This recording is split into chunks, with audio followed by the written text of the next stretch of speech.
terrorism in India. One is Pakistan, it is the sponsor of this thing. So in the smothering process, one thing is tackling Pakistan. How do we tackle Pakistan? I talked about their having the nuclear threshold, having the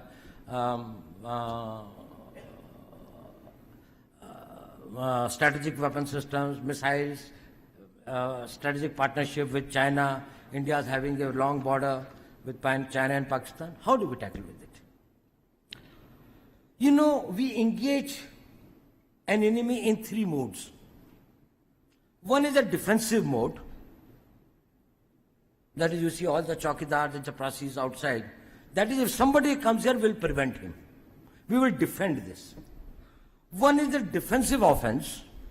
That is, to defend ourselves, we will go to the place from where the offense is coming.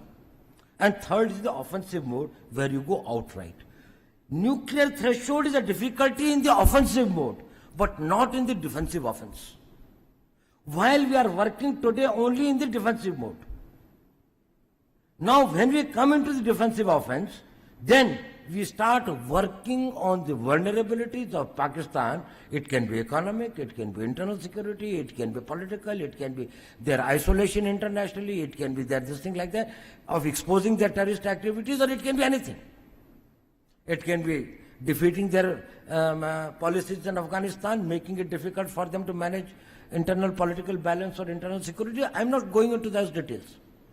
But when you change the engagement from the defensive mode, because in the defensive mode you throw 100 stones on me, I stop 90, still 10 hurt me, and I can never win.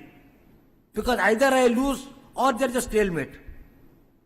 You start war at your time, you throw a stone when you want, you have a peace when you want, you have the talks when you want. We, if you are in the defensive offense, we will see where the balance of equilibrium is. Pakistan's vulnerability is many, many times higher than of India.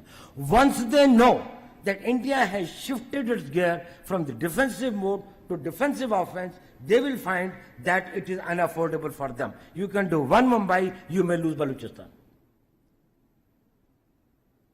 There is no nuclear war involved in that. There is no engagement of troops. If you know the tricks, we know the tricks better than you.